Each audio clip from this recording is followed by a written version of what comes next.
Hey everybody, Scott Hogan coming at you here. We're talking about shallowing out your golf club a little bit for those that tend to get way too far over the top, coming down steeply into the ball, huge chunks, things like that. We want to help you with that today.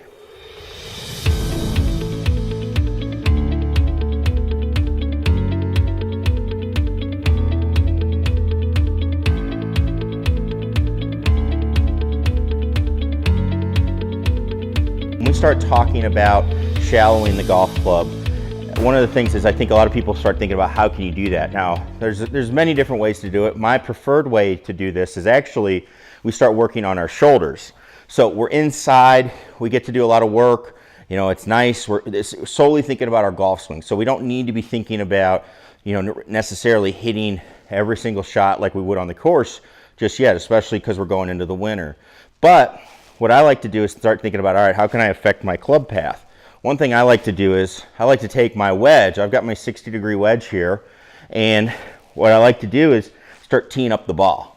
All right, so we're going to call this, I always call this the stairway to heaven with my kids, but we're working on the teeing the ball different heights to get the shallow effect of hitting a wedge, and then what that club is doing to make it happen. So when I get this ball teed up high, and I'm going to play it forward in my stance, okay, it's almost like you're playing a driver but with your wedge.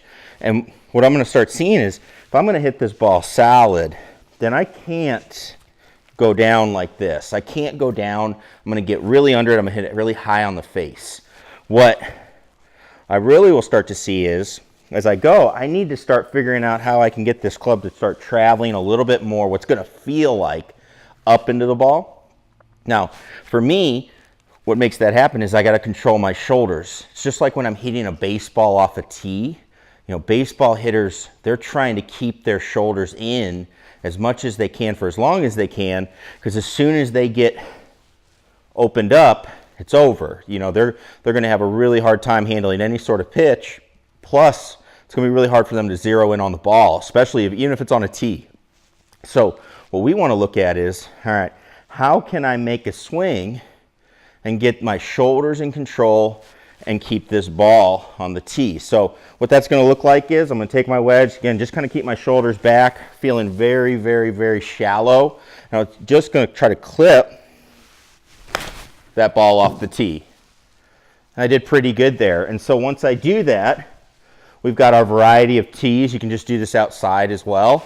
We'll work our way from the yellow to the blue to the red. And then we've got our gold tee, which is the super one that we'll actually try to hit off. The goal trying to be hitting the same thing solid, the ball in the middle of the face. What you can do to add to this is actually get some foot spray and actually see where you're contacting the ball. It's a really good drill to start feeling how to shallow the club, get the center of the club on the center of the ball, and really making some good solid contact with your swing path. Try this. Hopefully it'll help you with your game. So thanks for watching, everybody. If you enjoyed this video, please make sure you click subscribe down below. We have a lot of exciting news coming up. We've just launched our online academy, so if you're looking for help in your game specifically, not only from a swing perspective, but getting a coach that will go over your stats, help you develop practice plans, help you do what really is necessary to shoot the best scores you can do that at a much cheaper cost than you would do in person. So if you're interested in that, swing on over to ScottHoganGolf.com, drop us a line, let us know that you're interested, and we can talk to you more about it. But otherwise, make sure you subscribe so you don't miss any of the upcoming tips we have through the winter.